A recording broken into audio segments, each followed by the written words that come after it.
The Presidents, or wherever books are sold. Next, Democratic presidential candidates speak at the 2019 We the People Summit in Washington. Coming up, New Jersey Senator Cory Booker and former HUD Secretary for the Obama administration, Julian Castro. This portion is an hour 40 minutes.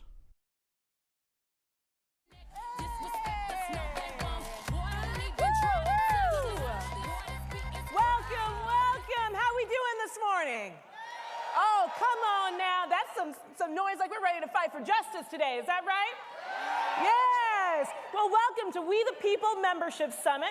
We are so excited to be here with the people, for the people, to talk to our presidential candidates. My name's Kelly Robinson. I'm the Executive Director of Planned Parenthood Action Fund. And good morning. Buenos dias. Buenos dias.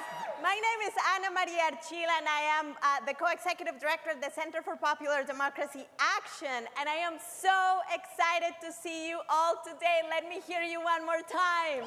Yes, yes.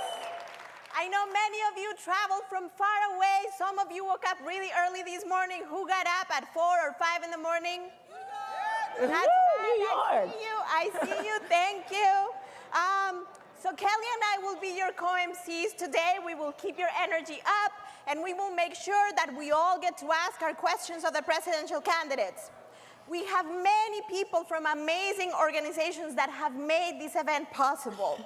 We came here today because we know that we together, with our power, with our dreams, with our stories, we together breathe life into our democracy. We make it real, we make it come alive, and deliver what we need for all of us. And today is all about democracy.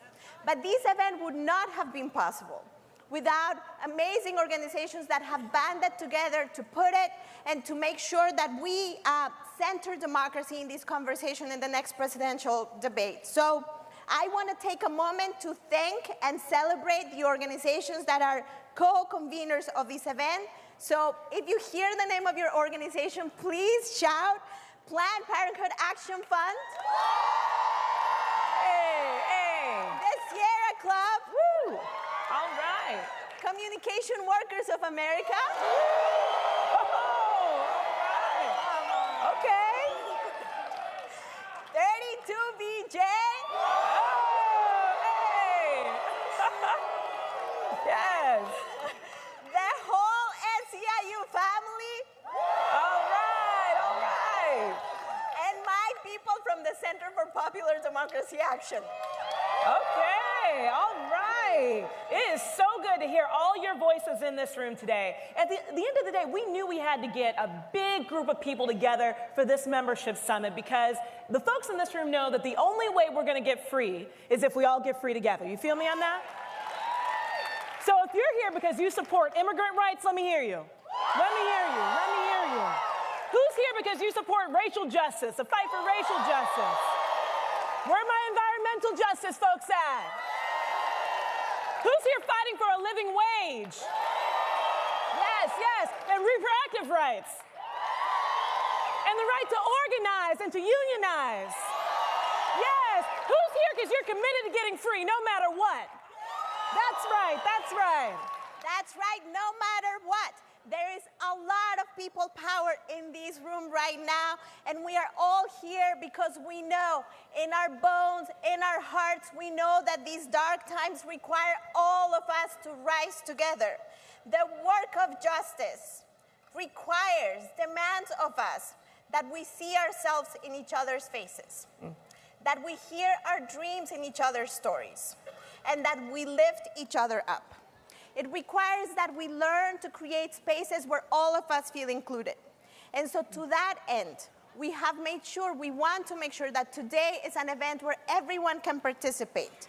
So for folks who need translation and do not have a translation equipment, please see people at the registration desk. This event is for all of us. We will make sure that across difference and across our different histories and experiences, we bring our dreams and our aspirations for ourselves and for our country together today. Excellent, excellent. And just like Ana Maria said, today is about the work of justice. What we have to put in to ensure that our communities, our families, ourselves, all of us get everything that we deserve in this life.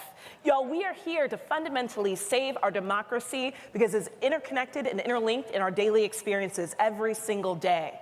Seriously, y'all. And when we talk about fighting for freedom, we got to be specific about it, right? We can't be broad in general because then we don't get what we want. So let me hear you. Are you here because you want, no. Because you demand universal health care? Yeah? And you demand reproductive rights?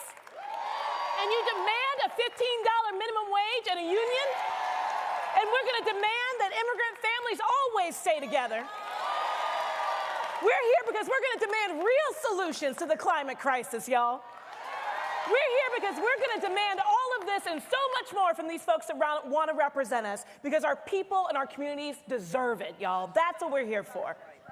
Our people and our communities deserve it. We deserve it. Our families deserve it. And democracy is how we take care of each other.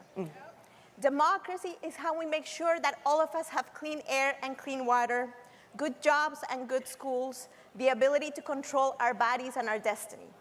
So democracy is how we take care of each other today and how we take care of the great-grandchildren that we may never meet, but we already love.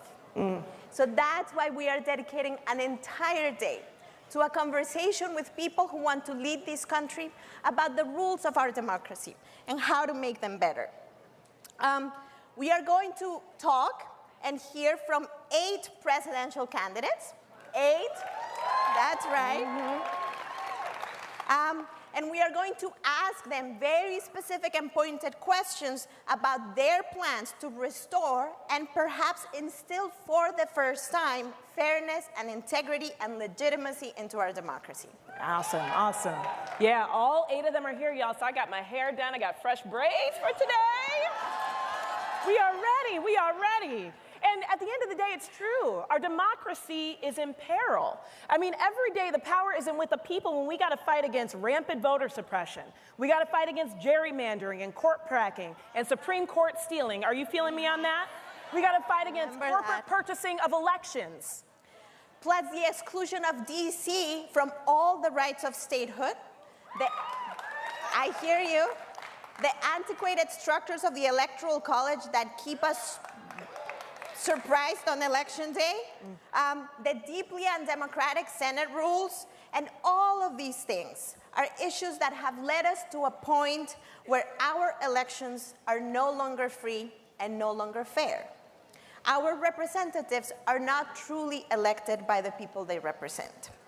And it is not an exaggeration to say that the rules of our democracy today do not embody the spirit of a government for the people and by the people. So let's change that. Today, we change that. That's right, that's right. Yes, today we are going to change that. This is the beginning of something big, something bold, and something powerful. Because here's one thing I know for absolute sure. When the people are united, we can never be defeated. Some people say divided, some defeated. But guess what? Either way, it ain't going to happen when we're together in this. That's for sure. And the people of this country, the people in this room, the people that we represent outside of these walls, they represent the real power in this country. They represent the people that can and will fix this broken system. So we've seen this happen time and time again. This quote always resonates with me by Lucille Clifton. Come celebrate with me that every day something has tried to kill me and has failed. Our people are powerful. Our people are resilient. Our people can and we will fix this. Now, you're going to hear from 8 top-tier candidates that want to be able to represent us and our interests. Sometimes these folks need a little bit of a boost to be able to do all the things that we need them to do. So that's what we're here to do. The people in this room, the organizations in this room, as we organize and mobilize, we're going to give these folks a boost to be as good as they can possibly be for our communities. That's what the standard that we're holding them up to today. And that's why we got trained yesterday. Let me see who participated in the training yesterday. Incredible. We are going to not only ask questions today and listen to the answers carefully and react to those answers, but we are going to hit the ground running in our own states. We are in this room because we are the front lines of the people that are fighting to defend our democracy, to make it come alive, to make it be real for all of us. The time is now, and we cannot wait any longer. So let's get started. All right, look at your neighbor. Yes, yes, yes. Look at your neighbor and say, let's do this. Let's do Come this. on, look at your other neighbor and say, we're gonna do this. We're gonna do this. To kick us off, my friends, and get us ready for the challenges of the days ahead is the one and only Bishop Dwayne Royster. Yes, yes. He is the National Political Director of Faith in Action, an ordained United Church of Christ minister, and longtime social justice leader. Come on, give a hand clap for Bishop Royster. Thank you very much. Come on, can we celebrate Anna Maria and Kelly for their great leadership this morning? Oh, you all can do better than that. If you can't make more noise than that, we won't win in 2020. Thank you to Anna Maria and Kelly for the invitation to share this morning. I woke up this morning and realized that it was April Fool's Day. But for those of us that are gathered in this place, there's no fooling going on. Our work is serious. Every day since the election in November 2016, I've been waiting for somebody to wake me up and say, April Fools. But the retort has never come. So today, instead of playing and joking, we are pursuing. We are pursuing a way forward to redesign this nation so that it works for everybody in this room, every family represented in this room, every organization represented in this room, that we would create an America that works for all. But not only are we creating a new America, we are also contending for the soul of this nation.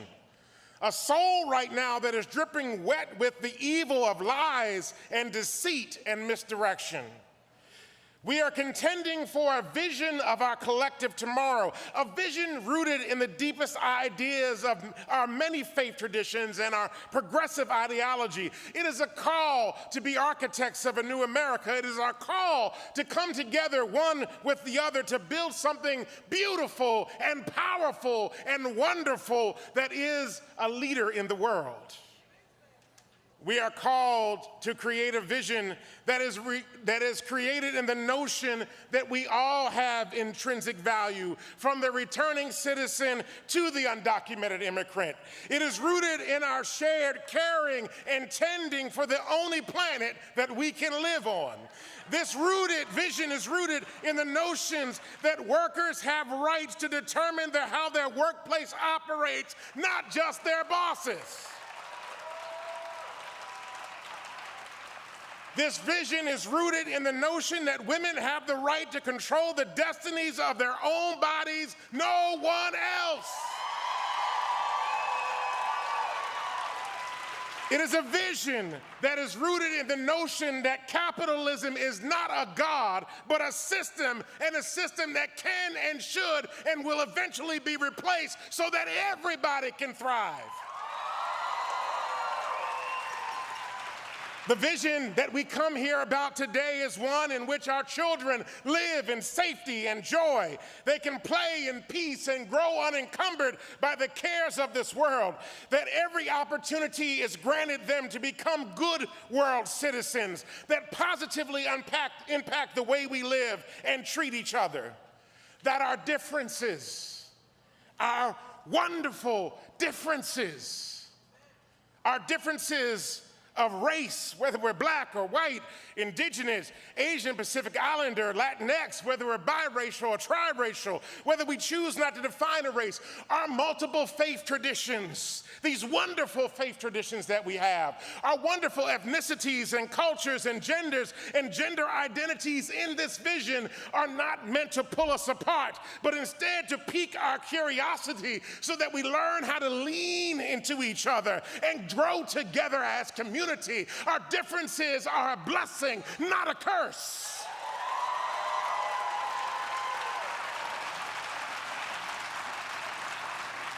In this vision, the one that we are standing for today, we are measured by our commitment to a shared humanity and to a shared world, not the measure of our bank accounts or our ability to oppress others. As we listen to the candidates, we should listen not just for the one issue or for the one people, but for all the issues and all the people that are represented in this room. In the intersection of all of our demands that have been lifted up, women's rights and workers' rights, racial justice and reproductive justice, as we are coming in this place to be able to lift up the ability to have control and destiny over all our communities, at the intersection of all of this is our liberation, is our freedom, and is our hope for a better tomorrow.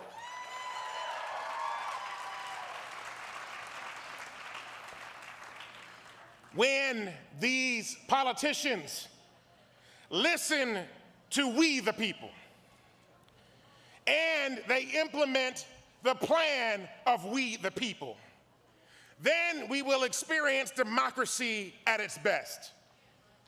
Because democracy has been lost, but democracy will be regained again, because of the work that you are doing this day and the many days that are ahead of us. So together we can design a new nation into a great democracy where we, the people, become the arbiters of the future, and elected representatives carry out our own will, not their own will. Our will, not their will. Our will, not their will.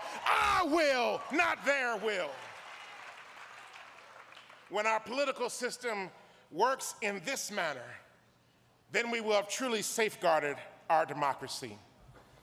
So now in this moment, in this invocation, let us pray. Pray that these political leaders lead with their values. Pray that they heed the calls of the many groups here today. Pray that they are guided by moral principles that lift all and lead us into a bright future.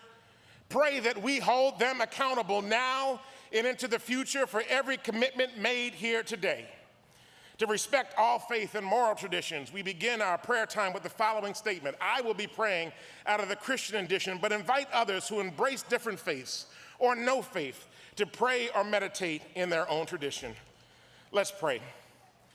Holy One, who goes by many names in many different languages, we ask for your presence as we deliberate about the soul and future of this nation. Open our minds and eyes to see each other, to hear each other, and to embrace each other so that our future can be bright and full. May we learn to carry our siblings' burdens.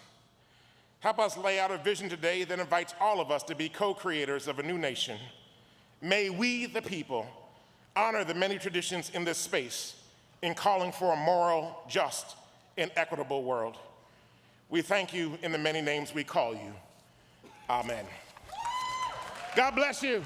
Have a great day. We the people, we the people, we the people, we the people. We the people, we the people, we the people, we the people. All right, y'all, let's give it up for Bishop Royster. All right, my friends, we are ready for a day today. We're going to take a moment to briefly recognize the organizational leaders that have sponsored today. Now, I will say a couple of our friends are still on their way from the airport, so later today we'll hear from CWA President Chris Shelton. And we'll also hear from Michael Brune from the Sierra Club. But now, please help me give a very, very warm welcome to Gustavo Torres, President of Casa en Action, and a proud member of my organization, the Center for Popular Democracy Action. Welcome, Gustavo. Muy buenos días. Good morning. My name is Gustavo Torres, and I am so proud to represent the Center for Popular Democracy Action Network. I am the president of Casa en Action, a CPD Action affiliate, and the Mid-Atlantic region's largest electoral organization fighting for immigrant rights. Today, we bring undocumented folks, women, people of color, LGBTQ and transgender folks, working class folks, and young people, those often pushed to the margins to the center of the presidential conversation. That's right. But our movement needs an end to gerrymandering and a restoration of the rights for people with felony convictions. We need a democracy where all people, regardless of legal status, are counted and included, and where all people, including our brothers and sisters from Puerto Rico, have the ability to exercise our democracy in this country. We need to set our democracy free from the both unpaid for influence of those who profit our own family's pain. And you will hear from our grassroots today. Our members are warriors for a justice not just to survive. We will win. And when we win, we won't leave anyone behind. Thank you so much. Se puede. Thanks. Se puede. Thank you, Gustavo. Next, si se puede. Si se puede. Si se puede. Si se puede. Thank you. Next up, we'd like to welcome Sabeel Rahman, the president of Demos Action, to the stage. Thank you so much. I'm Sabeel Rahman, president of Demos Action. It's such a thrill and privilege to be here with our partners at this incredible moment. I'm a Muslim American and the child of immigrants, very proudly so. And this is an incredible time for us. All of our communities feel the urgency of this moment, but this is really one, in my view, of reinvention. We're at the cusp of building the kind of democracy and the kind of liberation that we all aspire to, but that we've never really fully had in this country. And these next 2 years will shape the next 20, 30, 40 years. And now is our time to rise up and demand the kind of justice and freedom that we know we deserve. So thank you all for being part of this fight with us. We're proud to be here. Thank you, Sabeel. Next, we would like to welcome Leah Greenberg, co-executive director of Indivisible Action, to stage. Good morning, we the people. It is an honor to be here with you all today. I'm Leah Greenberg. I'm representing Indivisible, a network of thousands of grassroots groups that sprang up to resist Trump, advance progressive policies, and advance progressive leaders. Now, we got started after the 2016 election, but we all know that Trump is just a symptom of the problem. If we had a democracy that valued the lives and the dignity and the voices of all of our people, Trump could never have risen to power in the first place. And that's why we have to cure what ails us. We have to change the rules so that our democracy is radically representative and radically reflective, and it's so that it works for all of us. And that's why we're so excited to be here at We the People to talk about the bold ideas that will actually make our democracy work for the people. And that starts now. We know that we have the power, and we are excited to get started.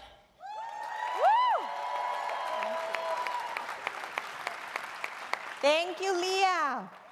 Next, we would like to welcome Reina Epting, program director at Move On Political Action, to the stage.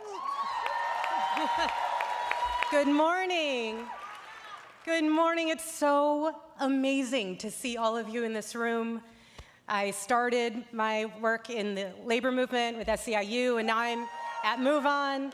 And I'm here representing the millions of Move On members throughout the country that take time every day out of their day to build their communities and invest in a democracy that works for all of us.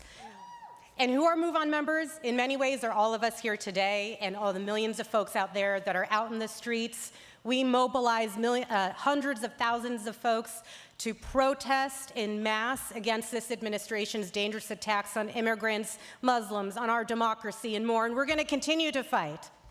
But we also do the hard work. We also do the hard work to elect candidates that stand with us, that are building a vision that is progressive, inclusive, visionary. It's a politics of what's possible. Because I don't know about you, I am tired of the politics of fear and division. And what we're seeing, tell me if you see it with me, what we're seeing on the horizon is a new vision for progressive, inclusive democracy. The candidates that you'll hear from today and the candidates that we've seen in this presidential primary, they're talking about childcare for all. They're talking about democracy that works for not just the wealthy and well-connected, but for all of us. And we can make these dreams possible. We can put them into reality. If we stick together in this primary, we hold strong and we fight in 2020 to get the candidate elected that comes out of this primary, no matter who it is. So thank you so much for being here. Look forward to seeing what everyone has to say today. All right. Thank you. Next, a big welcome to Jamal Watkins, Vice President for Civic Engagement at the NAACP. Whoop, whoop. Good morning, family. Good morning. I'm going to say that again. Good morning, family. Good morning. My name is Jamal Watkins, and I proudly serve as the Vice President of Civic Engagement for the NAACP. I bring you greetings on behalf of our President and CEO, Derek Johnson, our Chair, Leon Russell, our Vice Chair, Karen Boykin-Towns, but more importantly, our millions of members and advocates and activists around the country who are standing for we the people in terms of fighting for democracy, advancing issues of racial justice, and making sure that we're tearing down the silos as it relates to building communities. Now, I came here not to talk at you. We're going to be here all day. It's going to be a long and powerful day. But I want you to do something with me. I'm going to actually have you participate with me in repeating some words from a leader by the name of Assata Shakur.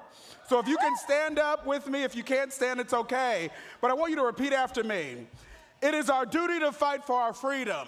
It is our duty to fight for our freedom. It is our duty to win. It is our duty to win. We must love each other and respect each other. We must love each other and respect each other. We have nothing to lose but our chains. We have nothing to lose but our chains. Now we're going to take it as loud as we can get. It is our duty to fight for our freedom. It is our duty to fight for our freedom. It is our duty to win. It is our duty to win. We must love each other and respect each other. We must love each other and respect each other. We have nothing to lose but our chains. We have nothing to lose but our chains. We have nothing to lose but our chains. Thank you. Thank you. Thank you, Jamal. That's right, nothing to lose but our chains. Now, please help me welcome the amazing Dr. Liana Wen, President of Planned Parenthood Action Fund.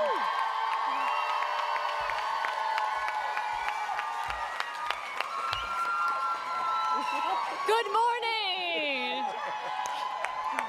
Where is my Planned Parenthood family? We are here at this forum because we must elect people who understand that sexual and reproductive health care is health care. We must elect people who understand that healthcare must be a human right guaranteed to all, not a privilege available only to some. We know that keeping people unhealthy is a tool of oppression. And that's why we at Planned Parenthood know that providing exceptional healthcare goes hand in hand with advocating for our patients' rights. We engage in the census to make sure that everyone exercises their constitutional right to be counted. And we fight against this administration's unethical, illegal policies that target the most vulnerable, including immigrants, working families, women, and LGBTQ people. And we fight for the millions who walk through the doors of Planned Parenthood health centers. We will make sure that these doors stay open. And now we look forward to hearing from our candidates about how they will fix our democracy and ensure that they protect our health and our rights and our futures. Thank you. All right. Thank you, Dr. Wen. And last but certainly not least, welcome Mary Kay Henry, International President of SEIU.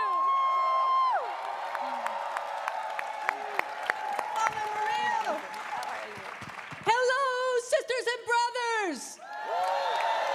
Say it with us. We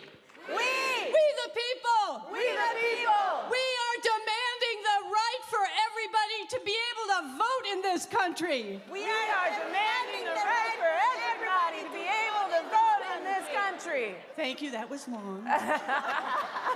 I want you to know that the 2 million members of SEIU in healthcare and property services and public services and in the fight for 15 and a union stand with you in all of your fights. And I'm so proud to be on this stage in solidarity with every national organization who's fighting for a better life, no matter what our color, where we're from, or who we love. We are incredibly proud to be together here in this room, and you can count on us to help alongside of each and every one of your fights. And we know that you will join us in the fight to make sure that we end poverty wage work in America by making sure that every working person has the right to join together and improve their lives through a union. When we fight, We win. when we vote, We win. we We the people, the people. we're not stopping until everybody has a good life in this country. Thank you very much. All right. Yes. Please help me give this huge round of applause to these incredible leaders. All right, thank you all so much. Y'all can head over this way. Get back to work, everybody. Get right back to work. Okay, we're gonna do this. I'm telling you, we're gonna do this. But here is how we're gonna do it. We have 8 candidates. We all want to hear from them. We all want to ask them questions. So we're gonna just come up with very few agreements. We would not be in a room of organizers if we didn't come up with some community agreements. We know that. So this is what we're gonna do. Kelly. Okay, so each candidate's going to come up to the stage. They're going to have a few minutes to introduce themselves and just share a little bit about what their vision is. Then we've got some folks in the audience who are going to get to ask some questions. This is a great opportunity for us to make sure that our issues are front and center. Then, after the questions are asked and answered by the candidates, we'll thank them and move on to the next. We have a very, very packed day. So we will have 2 candidates at the beginning. We will take 45 minutes for lunch, and we will have 6 candidates after that. We will have some music in between. Maybe we'll get to move our bodies and dance a little bit. Feel free to dance in your seats. All right, so Ana Maria, tell us about these community agreements that you mentioned earlier. Okay, agreement number 1. One diva, one mic. That's it. One diva, one mic. Do not talk when someone else is talking. It's the basic rule. So whoever has the mic is the one talking. At some point it's going to be one of us. At some point it's going to be one of the candidates or someone asking a question from the audience. Please let them finish and let's listen to each other. Let's be present for each other. So can I get a thumbs up for that? Okay. All right, I see it. Thumbs up. All right, second agreement, y'all. We are on the record. This part of the revolution will, in fact, be televised. MSNBC is our streaming partner for the day. Since they have, yes, I'm here for MSNBC. Since they are going to be our streaming exclusive partner, we do want y'all to engage with us in the audience, but we ask that you don't stream this event. And everyone, just be mindful that there are press in the back of the room that will be kind of capturing this to make sure that others can bear witness to what we're about to do today. So people will witness from the live stream of MSNBC, but we can also bring people into the conversation by tweeting and sharing stuff on social media. Let's use the hashtag #WeThePeople19. What is it? #WeThePeople19. All right, all right. So third agreement, this is kind of like a, what do we say, glitter, not shade environment, right? Where we want to make sure that we can lift up when somebody has given us an answer that we know is going to bring the kind of freedom and justice to our communities that they deserve. Give them a hand clap, give them a shout if you want to. Where I come from, sometimes we fall out, we get so excited. Do whatever you got to do to show that enthusiasm and that passion. However, if you're getting something that doesn't quite work for you, just make sure that you're kind of engaging with your audience, because we're going to have time to really probe these candidates. But we want to make sure that this is a celebratory and friendly space so that they can do their best. But no, we are listening, and we will make sure that we're following up with them after the fact in the community and also, here in DC. That's right. And then finally, we all came here because we want to be here in the room where it happens.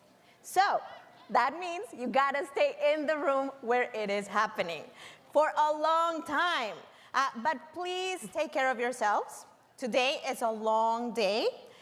There's coffee and drinks outside in the lobby. The restrooms are in the mezzanine level. But remember that our power is our presence. We want the candidates to feel our presence, our stories, our dreams, our aspirations, and the people we bring with us. So those are the agreements. Can we get thumbs up for all of those? All right. All right. Let's do it. So let's do this. Okay, are y'all ready to hear from our first candidate? Yeah! Woo! Okay. Well, our first candidate that I am thrilled to introduce to the stage is Julian Castro. Now, let me tell you, Julian Castro served as Secretary of the Department of Housing and Urban Development under President Barack Obama, and now he's here to tell us exactly what he's here to advocate and fight for within our communities. So we are so glad to have him. Please give us a warm welcome for Julian Castro.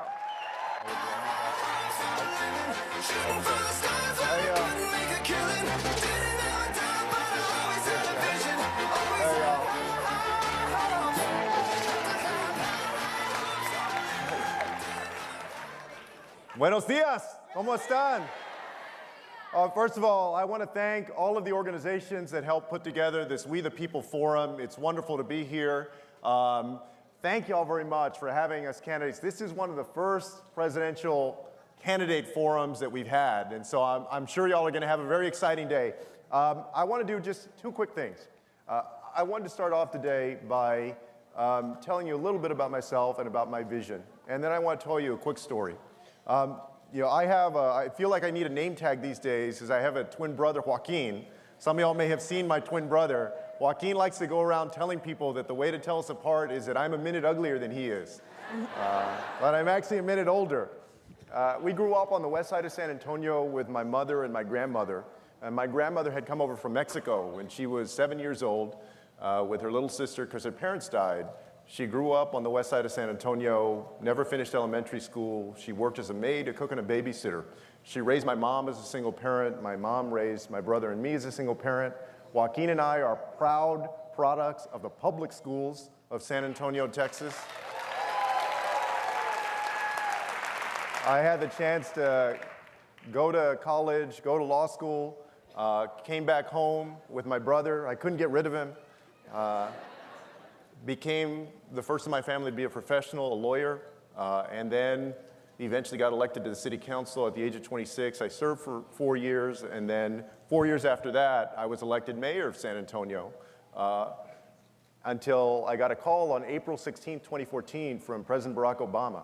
Right? I had just driven through the drive-thru at Panda Express, and you know how the phone, sometimes it says unknown caller or blocked? It said private. So if you ever get a call that says private, answer the phone. I did, and I ended up serving 2.5 years as the Secretary of Housing and Urban Development. And during that time, had the chance to travel to 100 different communities across 39 states and to see the challenges that our nation is grappling with, from poverty and everything that is linked with it: housing, education, transportation, infrastructure, health, the environment that people grow up in.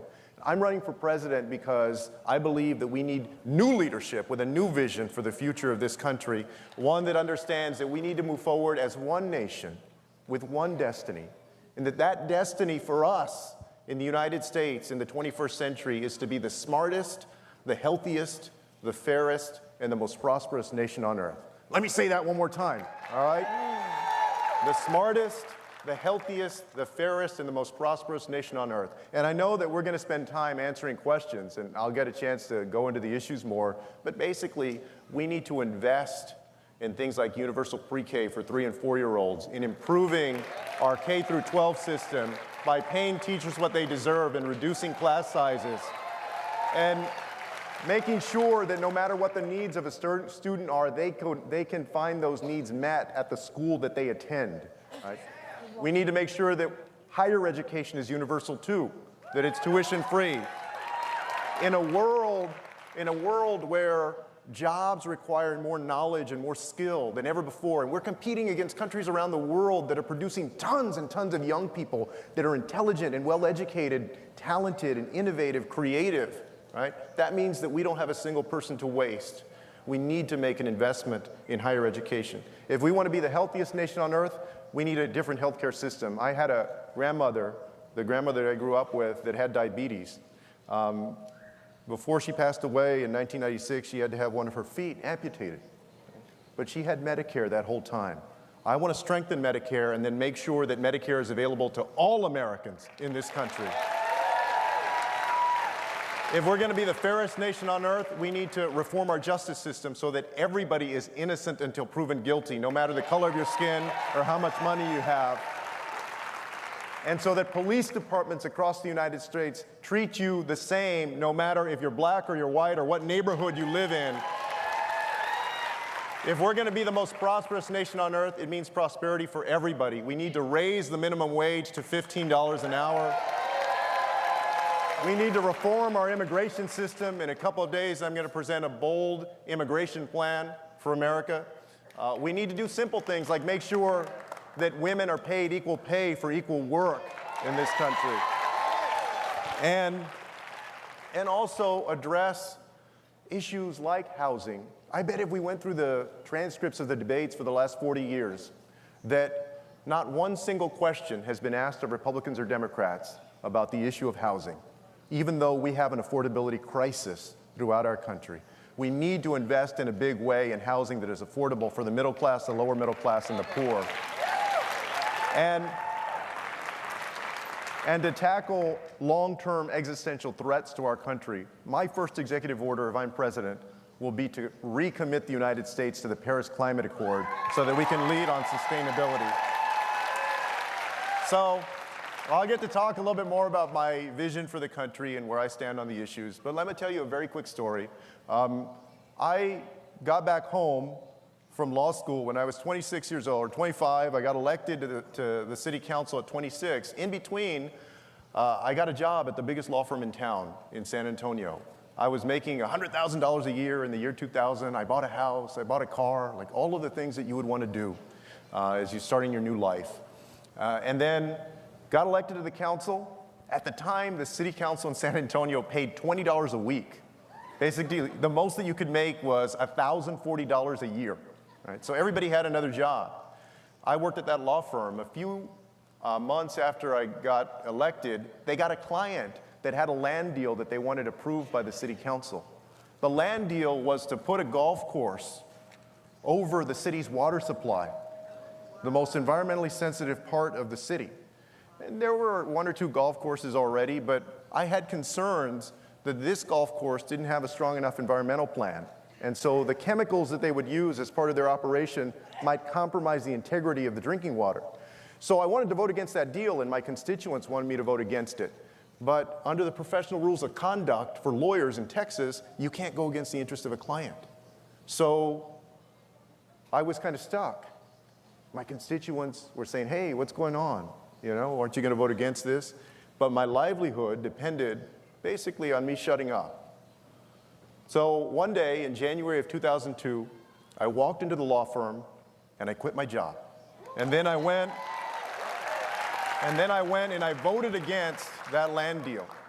And you know, a lot of times, I know before I went into politics, I worried that I would somehow have to change who I was to succeed in politics. You hear that politics can be dirty or corrupting. And I worried that I'd have to play the game in order to be successful. I was glad that I passed that first test. You know, my house went into the foreclosure process. I had bill collectors calling, and little by little, I was able to get back up on my feet. But I tell you that because there is no position where you get tested more than as President of the United States. And I want you to know that if I'm elected president, that I will fight every single day so that you and your family can have good health care when you need it, so that your children and your grandchildren can get a good education, and so that you can have good job opportunities no matter who you are or where you live. I look forward to sharing my vision. I look forward to this campaign. I look forward to fighting for you. Thank you very much. Right, thank you so much. Thank you so much. Yeah. You want to sit over here? Okay. Thank you so much, Secretary Castro. Thank you. So now you will get to hear from the people who traveled all the way here to talk with you. I will introduce them, and you will have about 6 minutes. Kelly will help you stay on time by tapping your shoulder if for some reason you forget to look at the clock. But so the first person is Danisa Atiles. She's a community organizer from Sacramento, California.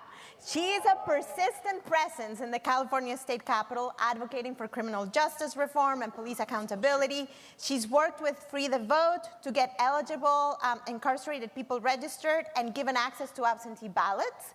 And she's driven to her criminal justice reform work after seeing family members incarcerated when they should have been given drug intervention and mental health treatment.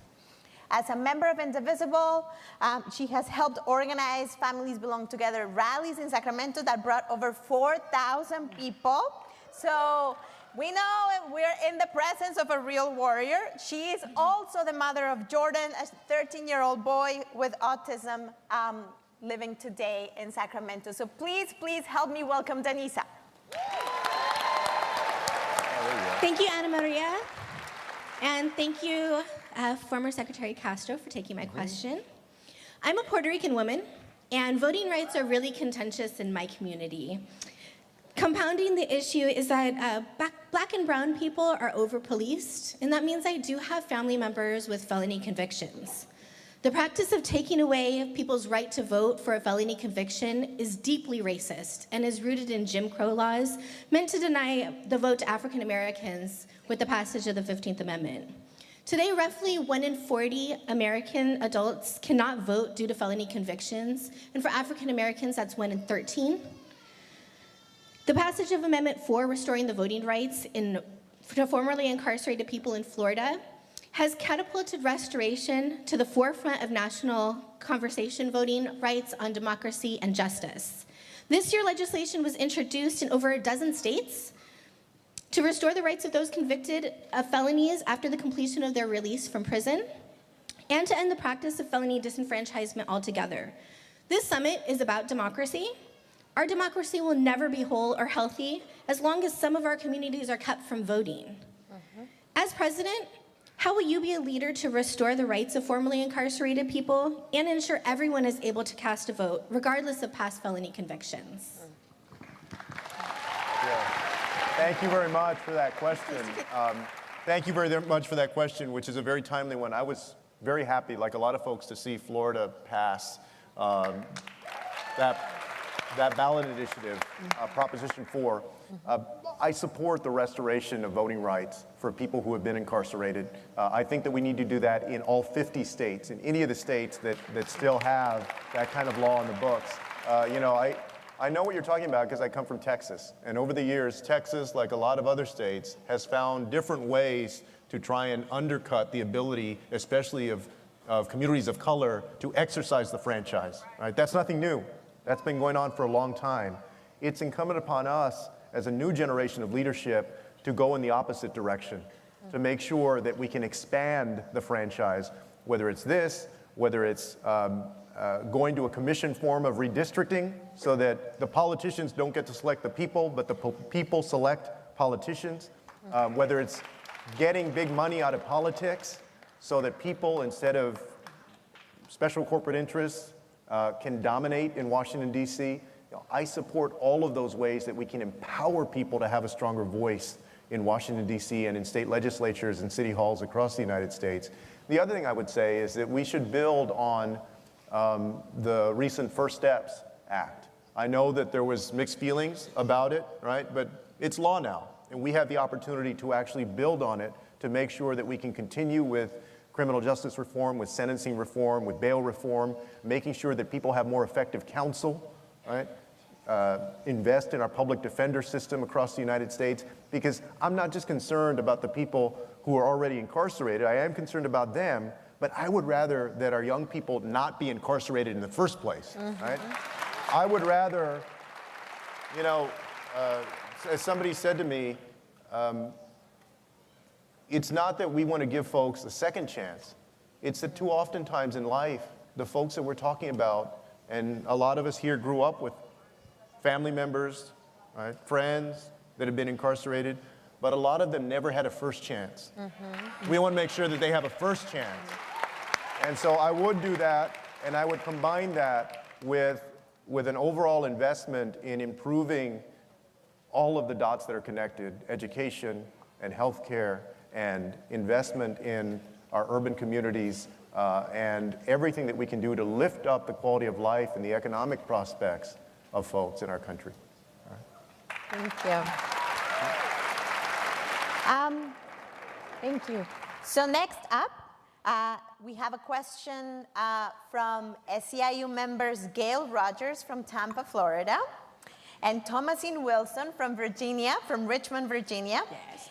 Gail joined the Fight for 15 4 years ago when she realized that in order to have a real shot at a decent living, she would have to speak out and demand $15 an hour and the right to form a union. And Thomasine, that's right, and Thomasine has been a home care provider for 17 years, and she has fought very, very hard for Medicaid expansion in Virginia, which, by the way, we won. So thank you, Thomasina. So Gail and Thomasina, take it away. Hi, I'm Thomasine Wilson. I'm the Home Care Chapter Chair of SEIU Virginia 512 and a union member. And for the past 20 years, I have provided care for older citizens as well as people with disabilities to help them live a more active and productive life. Hi, I'm Gail Rogers, a McDonough crew leader and a leader in Fight for 15 and a union. I didn't imagine I would still be working in a fast food industry today. But where I live, low-paying jobs are some of the only positions around. And so we both bravely stood up for our employees and demanded fair wages. Respect is in a safe workplace and a union. And to be clear, we are fighting for our very lives. Corporations like the one I work for actively block workers from organizing, winning our union, and having a say in our workplace.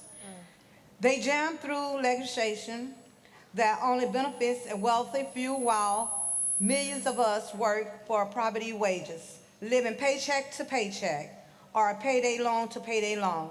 And they do everything they can to keep us from having a voice at the battle box. Things need to change. We need more working people in more unions to put a check on corporate power. The chance to join a union, no matter where you work, is the best way to make wages. It's the best way to raise wages and create jobs that we can raise our families on and start to rebalance our rigged economy and create an inclusive democracy. Hard-working people in fast food, home care, higher education, retail, and more jobs across America have struggled for too long. How would you stand with and rewrite the rules for workers like me and Thomasine to win our union and build power? Challenge corporate power and make the government work for working people. Yeah. Thank you. Thank you to Thomasine and to Gail for those questions.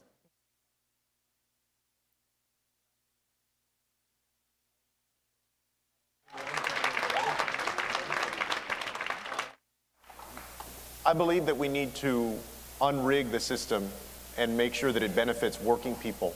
Let me just start by saying that over the last 40 years, we've had a tax code and an approach generally, not in every instance, but generally, that has been asking more and more from people who are poor and people who are middle class working, and less from people at the very top and from corporate interests.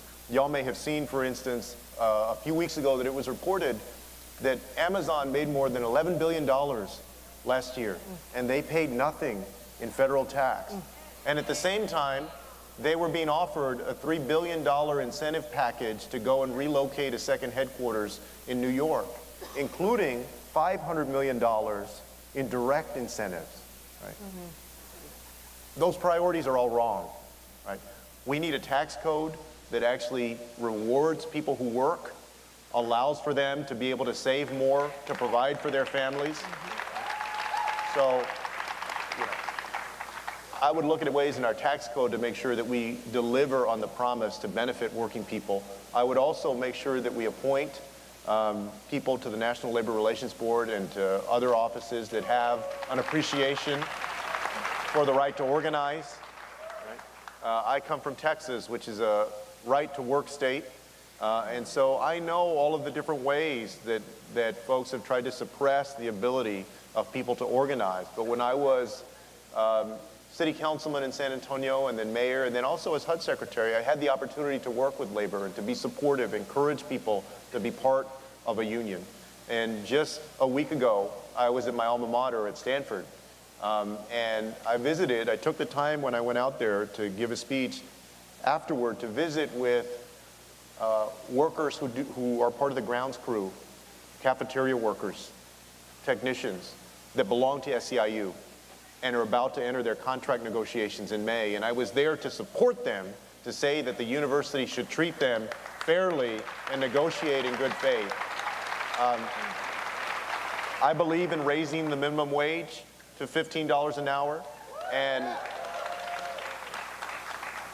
I'm not just talking the talk, I'm also walking the walk. We're paying even our interns on this campaign a minimum wage of $15 an hour. Because if we're going to say that other people should do it, then we need to do it too, right? We're supporting the unionization of our campaign staff if they want to unionize. I was happy to see Senator Sanders. We had made the same commitment back in January about that because I support the right of workers to organize. I would also ensure that we make all of those investments that connect these dots of opportunity and prosperity because, it's about the wage that we earn and how we're treated in the workplace. It's also about whether we can take our wages and be able to afford the rent anywhere. Y'all see in America right now a whole bunch of, for instance, luxury apartments and condos that are going up, right? And at the same time, you see unsheltered homelessness, more and more people sleeping under underpasses in communities in our country. That means that something's wrong, right? We need to invest in basic things for workers like housing that they can afford and also make sure that we invest in a different healthcare system so that they can get good healthcare even if they make the minimum wage, even though we'll raise it. Because let's also not pretend that when we raise the minimum wage to $15 that everything is going to be fine for our workers. Right? We still have a lot of work to do. It's the rest of the package, connecting those dots, and I'm committed to doing that. And I want to thank you very much for your activism, for bringing that up. And, we've entered this time in our country where it's sad to see that in other nations around the world, in this nation that used to be considered the land of opportunity, where if you start at the bottom that you could rise, that there are a number of countries that actually have more upward mobility than we do today. And that's because, that is in part because there's been this dominant philosophy of if you just invest at the top, things will take care of itself at the bottom. And that's not true. First of all, people are not at the bottom, they have a worth, and we're going to invest in them, and we can all rise to the top. So thank you for the question. Thank you. So the last question comes from Silverlight, a former educator from Buffalo, New York, who has spent years, Buffalo, New York, give it up, who spent years working in community programs and nonprofit organizations. Silver has been formally organizing for 2 years. The last 2 years, lots of new people have joined the fight. And in the form of organizing. And let me tell you, she has hit the ground running in that time. She has spoken in front of hundreds of people. She's helped organize the citywide march for the Women's March and trained many, many organizers. She's really building you up. And issue-based campaigns for Move On. Where are the people of Move On? And joined her regional and statewide committees for the Poor People's Campaign. And yesterday we heard from Reverend Barber. So Silver Light, take it away. Okay, thank you so much. Thank you for being here, Mr. Castro. So my question is, 2 of the last 3 presidents became president after losing the popular vote, including a president who bragged about violating women and demonized entire groups of people on the campaign trail. This rigged system has meant that twice in the last 2 decades alone, the will of the people was subverted with disastrous consequences. Millions of us took to the streets in the 2 years since, but the damage has already been done. Some possible solutions put forth include passing the National Popular Vote Compact or getting rid of the Electoral College altogether.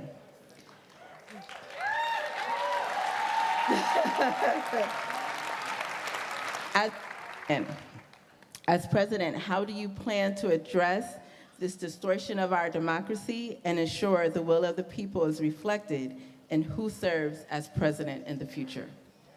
Yeah. Is it Silverline? Thank you very much for the question. We should abolish the Electoral College. I mean, you hit the nail on the head. I mean, we've had 2 people that were elected in the last 20 years that won the popular vote, a straight-up vote of the people, and yet they didn't become president of the United States. And for Hillary in the last election to lose the election but win the popular vote by 2.8 million more votes, to me just doesn't make sense. It doesn't reflect the will of the people of the country. And it's also interesting to me that at different points, both Donald Trump and Hillary Clinton had called for the abolishment of the Electoral College. So I would like to see us do that. Sometimes people bring up the concern, for instance, that, well, you know, what is that going to do to some of the smaller states? The thing is that in the last election cycle, 94% of the presidential visits were in 12 states. Right?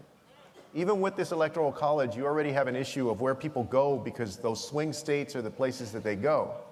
Right? In this campaign, I've pledged, and frankly, I think a couple of others have pledged also, to visit all 50 states. Right? So one of the things that I'm going to do is that I'm going to send a message that everybody counts in this country, right? Right after I announced on January 12th, it's customary for folks to go to Iowa or New Hampshire. I went to San Juan, Puerto Rico. And the reason that I did that was to highlight the total failure of this administration, but also to tell the people of the island that you're Americans and we're thinking of you too. And not only will we not fail you in the future, we're going to be your partner to make sure that you can thrive, like we're going to be a partner with every other American and every other community in this nation. And but let me, with the bit of time that I have left, also address a question that is related to that, because I get asked this a lot. People say, you know what, our country is so polarized, right? It feels like, I mean, you turn on the TV or go on the internet. Does anybody listen to the radio anymore? Yes. Yeah, in the car maybe. But it feels like, you know, it's so polarized. I think we need to take several steps to change that. Number one, we need a change in leadership and a president that is actually trying to bring people together instead of tear them apart like this president is. But in some ways, that's the easy part. In the long term, we need to change to a commission form of redistricting so that you encourage people in office to have to try and sometimes reach across and talk to people that think differently from them. I'm progressive, but I came up through local government. And in local government, it was nonpartisan, right? So I had to go knock on doors, and I did knock on doors of people that were conservative, and I talked to them about trying to do what we could to create economic opportunity in the city, streets, drainage, basic things, dogs that were barking too loud at night in their neighbor's house. But we need leadership that is actually willing again to try and work with the other side in a positive way. Not to compromise our principles, but at least be willing to work with others. And changing the way that we do redistricting. I believe one of the other things that we should do, in addition to the menu of things that y'all, I know this group put together a document that the candidates got that had a whole list of wonderful proposals. And I agree with, I think, almost all of them. One that was not on there that I do think we have to do is to make Congress subject to the Freedom of Information Act. And I'll tell you why. If you go down to, your state capitol or your local city hall, and you want to see the emails, the communication between your representative or your council member and their constituents or the interest groups that they interact with, how they made a decision, you can get that information, and the media can get that information. But when you go up the food chain to Congress, you can't get that information because Congress made itself largely exempt from the Freedom of Information Act. That means that you can't actually get a look at the cozy relationships that too oftentimes folks have with these big, powerful special interests that are contributing to their campaigns. We need to shine a light on what happens in Congress and the executive branch and work on also these bigger, longer-term solutions. And so for my part, I think that we should do away with the Electoral College. The interests of smaller states are still protected. Idaho, where I was 3 weeks ago, has 2 United States senators. So does the state of California. Right? And they have very different sizes, right? But I was in Idaho 3 weeks ago, and I was in Utah, 2 places that Democrats don't usually go. They were very appreciative that I went. But I think that we can both reach out to everybody across the United States and also have a system that respects the one person, one vote, and whoever gets the most votes wins. All right. Well, thank you, Secretary Castro, so much. Thank you so much. Yes. Sí se puede. Thank you. Thank you so much.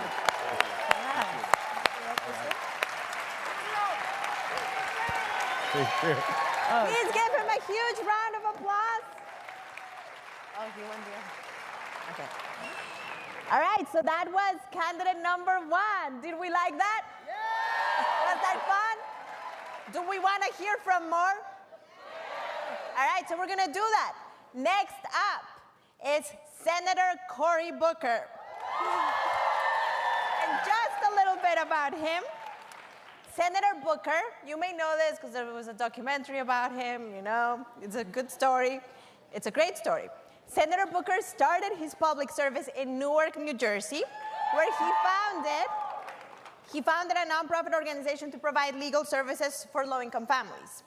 At the age of 29, 29, he was elected to the Newark City Council, and beginning in 2006, he served as Newark's mayor for more than 7 years. Anyone from New Jersey here? All right. Senator Booker is the first African American elected to the U.S. Senate in New Jersey. And in the Senate, he has championed policies to reform the broken criminal justice system, increase wages, and ensure hard work is fairly rewarded. So please help me welcome Senator Cory Booker.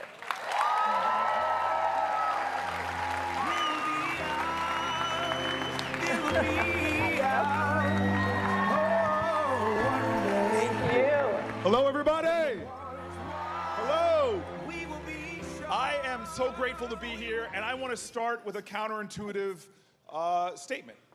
There is this mistake people make about presidential elections, and we've heard it from somebody who I won't mention who says, only I can solve all the problems.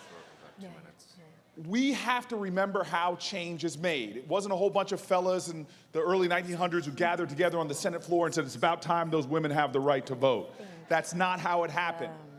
It wasn't Strom Thurmond coming to the Senate floor and saying, I have seen the light, those Negro people should have some civil rights. No, Change does not come from Washington, it comes to Washington by people who fight for it and struggle for it and organize for it. I began my career in the streets of Newark, New Jersey as a 20-something organizing tenants who often had been felt isolated and separated by slumlords who were not providing safe, decent, sanitary housing. And we beat them because of the power of the people. The power of the people is always greater than the people in power. And so you all are here not because of an individual candidate, and this election season can't be just about an individual office. We have to talk about the deeper dissatisfaction in our country because of the anti-democratic forces. You all are here because I know you join my feeling to be dissatisfied that we live in a nation, as my friend Brian Stevenson says, that has a criminal justice system that treats you better if you're rich and guilty than if you're poor and innocent. You all are dissatisfied, like me, that we live in a nation where millions of children find it easier to get unleaded gasoline than unleaded water. You all are like me, that you're dissatisfied that in this great nation, we have millions of people who work full-time jobs, but dignity has been stripped of the work, a tax on union, and you have more and more Americans now finding themselves with more month at the end of their money than money at the end of their month. You all are dissatisfied that we live in a nation where the growth of corporate power has gotten so much that they are now finding ways, as they have in the past, to publicize the costs on society and privatize their profits. Now, everything I just mentioned was going on before Donald Trump was elected. We have to be serious about what's happening. I'm traveling all over the country now, and I see from Iowa to South Carolina that it's not just about who's president. State legislatures are attacking public education. State legislatures, like we see, are attacking the right to organize in states. This period in American history has to be about more than just one office and one person. It has to be that moral moment in our nation, like the civil rights movement, where we expand the consciousness of our country and return the power in this nation to the people. And power concedes nothing without a demand. We must organize, we must fight, and even after Election Day in 2020, whoever is president and whoever the Democratic nominee, all of us must line up in solidarity behind them. And when we win that office back, that office holder must lead the greatest grassroots organizing efforts we ever seen to secure in this nation, again, a country where public education is fully funded, to secure in this nation where we have a criminal justice system that is not known for jailing the mentally ill, jailing the addicted, jailing the poor, but is about restorative justice, about empowering people. We've got to return to a nation that favors unions and gives them the power they need to organize and to grow and not shrink and decrease. We need presidents that are going to organize for our rural brothers and sisters, living in communities that are being hollowed out and disinvested. This has got to be a different kind of election because there's too many of our brothers and sisters that are hurting. I live in an amazing city, in an amazing community. I'm proud to be the only one in this election living in a black and brown inner city neighborhood, and right now, the median income is below the poverty line. I see my neighbors who work full-time jobs but still need food stamps at our local bodega. Shahad Smith, who I lived with in the projects for almost 10 years, was murdered with an assault rifle at the top of my block. I live in a country where black men like me, we're 6% of the nation's population, but we make up over half of all the homicide victims in this country. We live in a nation right now that if you're born in communities like mine, this deck is stacked against you. We have got to make this a nation where the dream and the ideals of this country work for every American, where we live up to our ideals that all men and women are created equal, where the oath we pledge are not just words from our mouths, but a reality in America that we are a nation of liberty and justice for all. And so, I'm looking forward to answer your questions, but for me, I'm not running for president because of an office or position. For me, life is always about purpose and not position. I got into politics as a Central Ward councilman because of communities like mine. Too many people being left out, too many people being left aside. We must be about the purpose of this nation, the dream of this country. I am fighting to run for president because I think we can reignite that dream again, bigger than any individual. And that's where I want to end. I want to challenge everyone, and I'm excited about answering your questions, but we are next week going to be at the 51st anniversary of the murder of Martin Luther King in Memphis. And if you go there to Memphis, Tennessee, and you look down, right there at the Lorraine Motel, you are going to see words from Scripture that are a challenge to future generations. They're the words that Joseph's brothers uttered when they saw him in his coat of many colors, that dream interpreter, and they grabbed him and they threw him into the well to die. Well, there are many Americans now that feel isolated in a well, feel like the promises of this country ring hollow with their experiences. The question is, will we be like Joseph, who went from the pit to the palace? And so right there where Martin Luther King shot are some words that Joseph's brothers uttered when they saw Joseph in the desert. And the first time I read them, I took them as a challenge to us. Right where King was slain, what are those words? It says, "Behold, here cometh the dreamer. Let us slay him and see what becomes of his dream." What will become of the dream of America? Well, I tell you right now, it is time for this generation to dream again.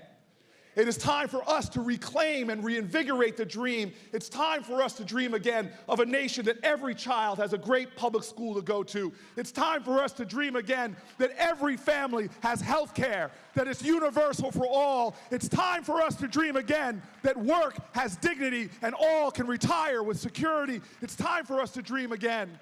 Bold dreams and defiant dreams and daring dreams and the humble dreams of America. And if we stand together and work together and dream together, I promise you that this election will be more than just taking one person out of office. This will be the beginning of the next era of America, where dreams are not just words or songs, but a reality for all. Thank you. Yes. All right. I gotta give you a high five on that one. Thank you. Come sit with us, Senator Booker. Thank you, thank you, thank you. This is just the beginning. Amen. All right, so we've got some questions from our people for you. Just so you know, Ana Maria is on your left side. She may give you a little tap because we know you have a gift for the word if we're running out of time here. So with that, Senator, kicking us off with the first question of the day is Joe Mayhew, the Secretary-Treasurer of CWA Local 1103 in Westchester, New York. My neighbor. Yes, yes. My neighbor. Yes. Joe is a veteran of the United States Air Force, a former operating engineer, and he joined CWA when he went to work at Verizon as a cable splicer 28 years ago. Now, Joe is a leader and a community builder in every sense of the word, working on campaigns all across the region, particularly most recently for the New York's campaign for the Fair Elections program. Joe, we're happy to have you, and the floor is yours. Great, thank you. Joe, thank you very much, man. Absolutely. I just want to first welcome you here and thank you for taking our questions today. And with that said, my union, CWA, is very politically active in New York and across the country. And the truth be told, we make a lot of campaign contributions. Some of them are pretty sizable. But we at CWA have no illusions about who really benefits from the current campaign finance system. We will never be able to compete dollar for dollar with the telecom giants, Wall Street, the real estate industry, and all the other corporate interests who buy political power and influence with their huge donations. Senator, I appreciate that you have pledged not to take corporate PAC money. But large individual donations, particularly from the employees of Wall Street and corporate law firms, have been a major source of campaign money for you in the past. For example, a large number of contributions have come from the law firm Sullivan and Cromwell. They are the top leading advisor to Wells Fargo. Senator, as you know, Wells Fargo has been guilty of massive fraud against consumers, and has also fought CWA's efforts tooth and nail to stop us from organizing bank workers. Look, the point is this. In the current system, money from these bad corporate actors and those that profit from their actions is drowning our democracy. There is only one real solution: ending the system of elections being financed primarily by large private campaign contributions. So, my question to you, Senator, if elected president, will you support the creation of a small donor public financing system for all federal elections? So first of all, Joe, thank you for your question. We have a campaign finance system right now that is corruptive. And since Citizens United especially, we are seeing dark money flood into our elections. Even the money that candidates raise themselves is a small fraction of the overall billions of dollars that are being poured into elections. That's why I took, well before I was running for president, the End Citizens United's pledge. That wasn't just about pledging to end Citizens United as a senator or should I be president, but it's also about my own individual habits. And that's why I'm not only not taking corporate PAC money, I'm not taking pharma exec money, I'm not taking corporate federal lobbyist money. We believe you cannot campaign wrong and govern right. To your question, I pledge as President of the United States that not only will I work to tear down and end that Citizens United decision, but that I am going to set up and fight for a campaign finance system that favors small dollar contributions the same way that I'm running my campaign. But I want to go to some other issues you talked about. Because the good thing about my record is it wasn't just as a senator. My record goes all the way back to being a mayor of a low-income city that I fought through the worst recession there is. And folks have looked at my voting record, independent people, and when it comes to Wall Street, for example, as one independent observer looked, we have taken not only the stands to fight against the rollback of Dodd-Frank, but taken the positions of Wall Street, as one independent group says, 0 times. Because I go home to Newark, New Jersey. Life is about purpose, not position. My neighbors work minimum wage jobs. They are struggling. My fight and my loyalty since the day I first ran for office in 1998 has been with the kind of folks that, many of them, are members of your union. The kind of folks that work at the airport in Newark, who clean planes, the people who deliver meals, but don't get paid what they deserve, or living wage. We are at a time of corporate profits at an 85-year high and wages are at a 60-year low. We have seen the stripping away of dignity as outsourced workers and others are having their wages and benefits pushed down as corporates pad their profits. And even when they try to pay folks like American Airlines did, the Wall Street downgrades their stock for making the decision to honor workers. So not only will I fight to change our campaign finance system, but I am going to do things that change the incentives to make sure we get back to an economy where corporations value workers. And even more than that, where corporations who violate workers' rights and workers' dignity pay a price for that. Let's use pharmaceutical companies, for example.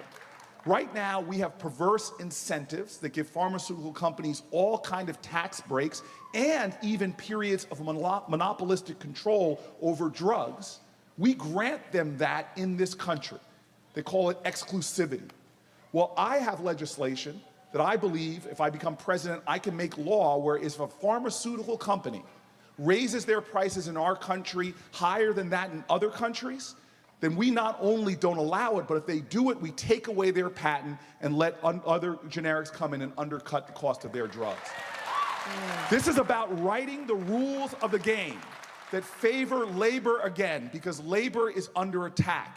And these are rules that have allowed it. Even things like stock buybacks used to be illegal in our country back in the 1980s. We need to get back to rules of the game that benefit workers and benefit struggling families who are just trying to afford the basics in their, the basics in their lives, from childcare all the way to the cost of prescription drugs. Thank you, sir. Thank you, Senator.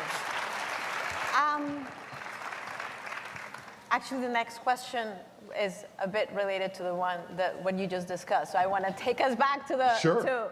the question of how we make campaigns be rooted in the aspirations of people.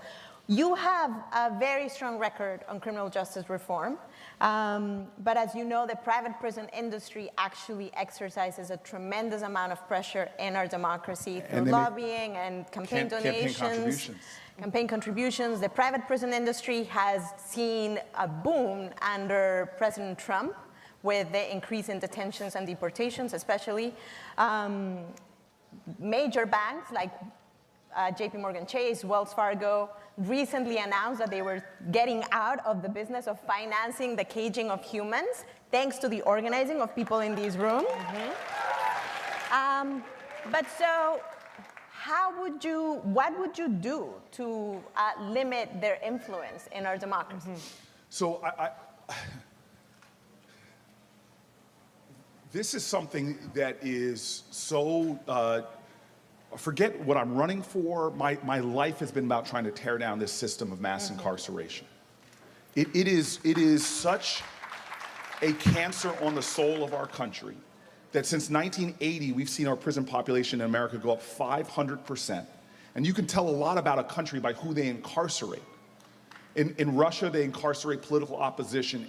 In Turkey, they incarcerate the free press. Here in America, look at our prisons and jails. We incarcerate the mentally ill. We incarcerate the addicted. We incarcerate the poor. The women we incarcerate in America, let's be clear, over 80% are survivors of sexual trauma, rape, and physical abuse. And we overwhelmingly incarcerate black and brown people. There is no difference in America between blacks and whites in using drugs or dealing drugs. In fact, there's not only no difference, but we are overwhelmingly driving incarceration on the drug war. In 2017 alone, there were more marijuana arrests, marijuana possession arrests and convictions in America than all violent crimes combined. And so black and white, no difference between using marijuana or dealing marijuana, but blacks are almost 4 times more likely to be incarcerated for it. This is become, as Michelle Alexander calls it in her book, the new Jim Crow, because we all know when you have a conviction for doing things that 2 of the last 3 presidents admitted to doing, that now you can't get a job, you can't get a business license, you can't get a loan from a bank, you can't get public housing. In many states, you can't vote. And so this system is something I have been fighting against since I was in college. My time as mayor was trying to dismantle the system. My time, when I ran for Senate, my pollster told me, hey, this is not a popular issue, don't talk about it. And I go, leaders don't follow consensus, they mold it. So I've been to private prisons to visit them and see what they're doing. Their rates of security for the inmates, as well as even for the prison guards, is lower that of those. Nobody should profit off of the incarceration of other people. I am against private prisons. I will not only fight to lower their quota, I will fight to end them in our country because that should not happen. And I will continue my fight to end mass incarceration in America, which is a waste of taxpayer dollars. Our infrastructure is crumbling, and all we seem to be doing is building prisons and jails to warehouse human potential.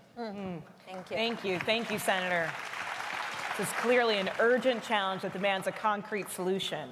Next up, we have Julian Castro, a member of Make the Road Action and Center for Popular Democracy Action, and a community leader and advocate for immigrant rights. Julian is a Colombian immigrant. Yes.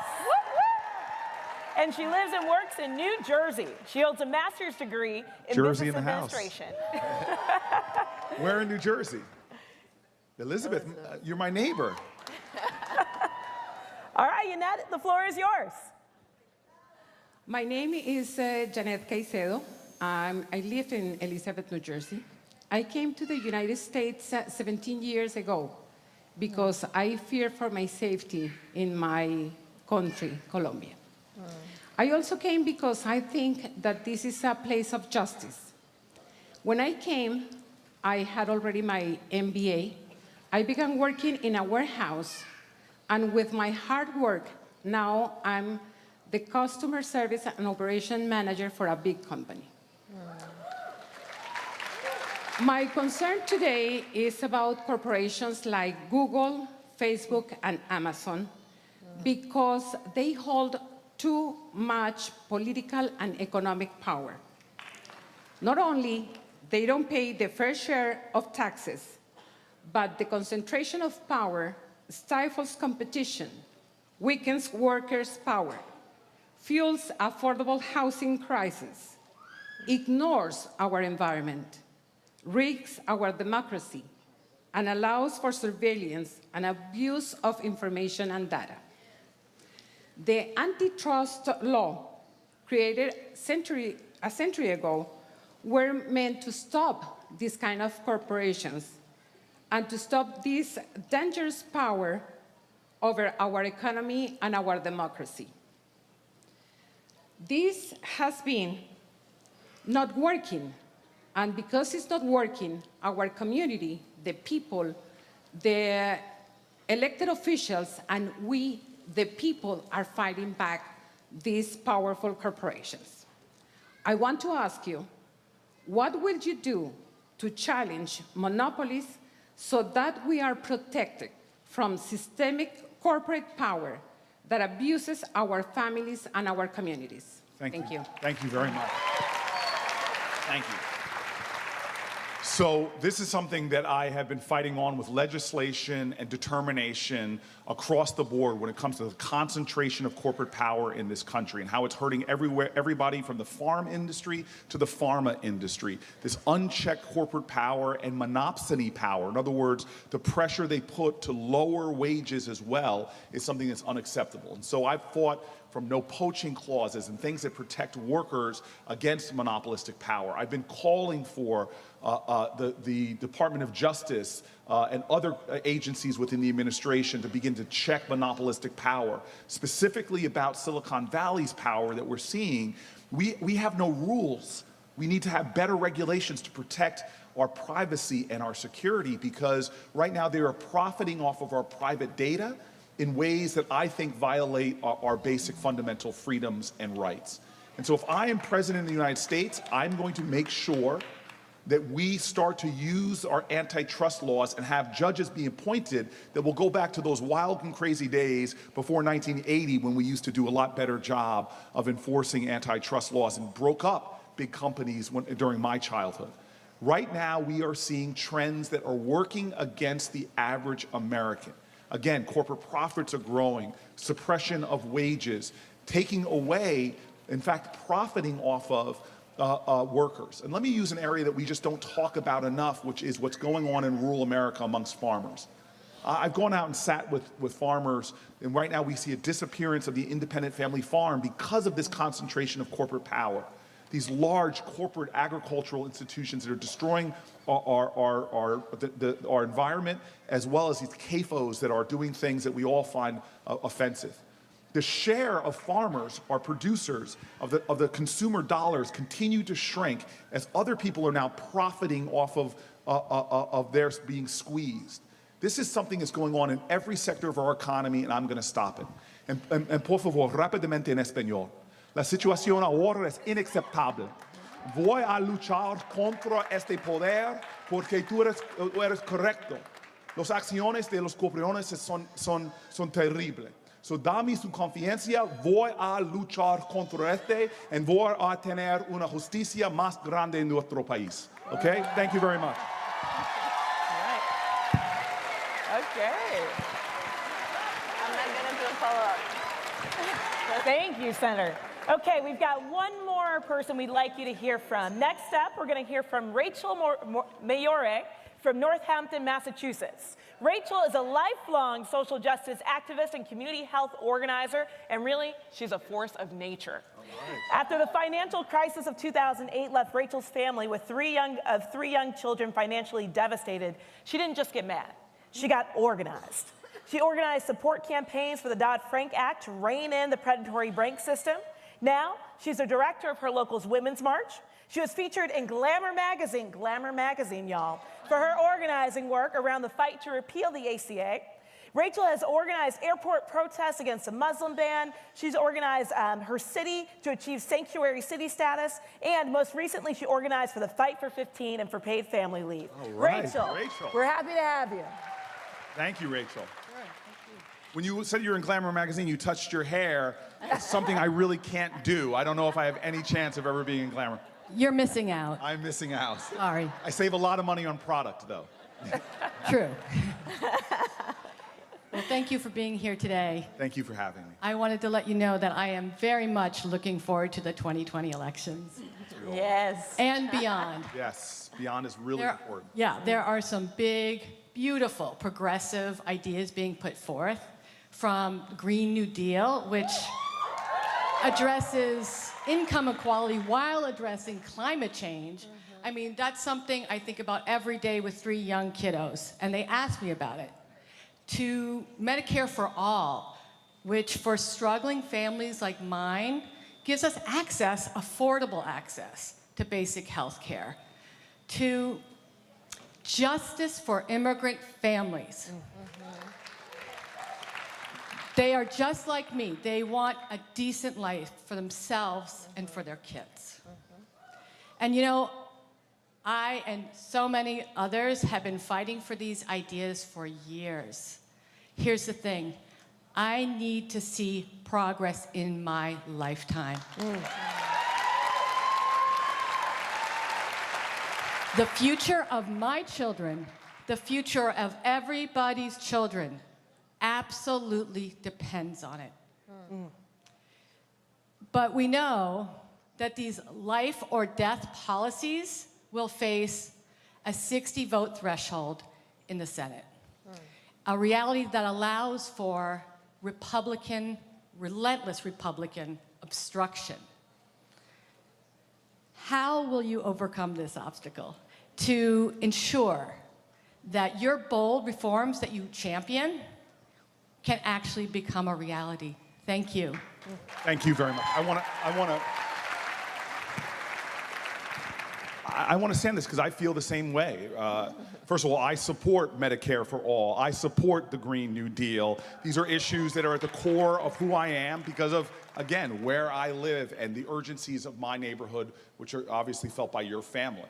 I support an immigration system that reflects our values, and what's going on is moral vandalism right now, is violating human rights and making us less safe in communities like mine because you have ICE agents raiding schools and raiding workplaces. And so the question you have is, how do you get things done, Cory, in a 60-vote threshold? And should we, some people are saying, let's get rid of the filibuster, and I feel that same sense of urgency. But let me tell you what I worry about. In my community, if Mitch McConnell, Paul Ryan, and Donald Trump had 2 years like they just had, without me in the Senate and other noble progressives who fought them with you to prevent the taking away of health care, we would have lost that battle. Obamacare would be gone. And in my community, what those 3 men could have done, they could have defunded Planned Parenthood. They could have taken away a woman's right to choose. You see what Donald Trump's budget is. They could have taken away Medicare, cut it by billions of dollars, cut Medicaid by billions of dollars. And so when I get up every day and see my communities, vulnerable communities, what they could do without the filibuster, and so let me tell you what I believe. As an African American in this country, I know, as I said in my beginning remarks, that we didn't get civil rights because of a Senate that wanted it to happen. The longest filibuster in our country's history was a racist rant of a filibuster blocking civil rights reform by Strom Thurmond, who I talked about. But we overcame that by organizing all around America. Not only did we win civil rights, but we ushered in a Democratic majority that lasted for years and years and years because we got active and organized. And what bothers me now, and I've seen it, this is why I worry about making this election about one person and one office, is because if Donald Trump is removed and we all go back to doing what we were doing in 2014 and 2012, we are going to lose the House of Representatives. We could lose the Senate and lose our ability to get a progressive agenda done. This is not about one person. It's about how much are we going to get off the sidelines and into the game like you did, because I'll tell you this, the opposite of justice is not injustice, it's apathy, inaction, and indifference. And so if I'm your president, like I said in my introductory remarks, because this is one of the most important points, you are going to see me pushing to do grassroots organizing, because I know the facts. Texas is a blue state already. All we got to do is go out and organize, folks. Iowa, blue state, there are blue states all over. If we just get out and do the organizing, and this is what makes me excited. I want to tell you a confessional here. Because somebody mentioned about going out to airports like you did. I tell you, when I went out to those airports to help people get lawyers who were being detained, I was blown away to see a packed concourse, people cheering and singing patriotic songs. That's who we are. Cheering Muslim families like Abraham, welcoming strangers in the desert. I go back to tell Joe Donnelly about it from Indiana, and he says to me, we did the same thing. I went to Indianapolis Airport, packed concourse. We were hugging people coming off, except for there were no international flights. We were just hugging people coming in from Detroit. This has been the 2 most hopeful years of my life, not because I'm happy about who's in office, because I was taught from a woman on the 5th floor of the projects that what hope is the active conviction that despair will never have the last word. And so this is my confession to you and why I know where the power is, and it's not just in one guy running for office. This is my confession to you because I see you. When Donald Trump gave his inaugural address, I was worried. I was slipping into the seduction of despair. I thought maybe his speech would call America together, but it wasn't. It was such a bad speech that George Bush, as he's leaving, he turns to Bill Clinton, it's reported, and said, well, that was some strange shit. I go home that night. And I curl up in my bed because my mind is worrying about healthcare. My mind is worried about mercury and methane rules. My mind is worried about all these things. I'm curled up, worrying, slipping into the seduction of despair, curled up on my bed. And the next morning, a whole bunch of women like that woman who was my tenant leader, who said hope is the active conviction that despair will never have the last word. A whole bunch of women coast to coast in this country came out. And they marched, and it was like they were saying to me, Cory, this is not a time to curl up, to shut up, or to give up. This is America. We know our history. This is a time to stand up, to speak up, to rise up. Because when we stand as Americans, when we join together and fight together and work together, no filibuster can stop us. We ushered in civil rights, women's rights, workers' rights. And in this era, if we organize again, we are going to bring a progressive agenda to this country and move it forward for everyone, no matter who's in the Senate. Thank you very much, everybody. Right. God bless you. Thank you so much. Thank you. Give it up for Cory Booker, everybody. Thank you so much. Thank you. Organize. Organize. All right. Woo. All right. Ah, wow. Thank you so much, Senator Booker, for inspiring us and challenging us and reminding us that what we have to do is organize, organize, organize. That's right. So now, I have a really great announcement for you all. It's time for lunch. So you should have grabbed your lunch when you came into the room. And we're asking folks to eat in their seats. But relax, move your body, stand up, do what you need to do to take care of yourself and kind of regain some energy into your body. We have until we will start again at 1:25 sharp. 1:25. We have 6 candidates ahead of lunch, so please use this time to refuel yourself, and we will see you at 1:25. All right, DJ Spin Diego.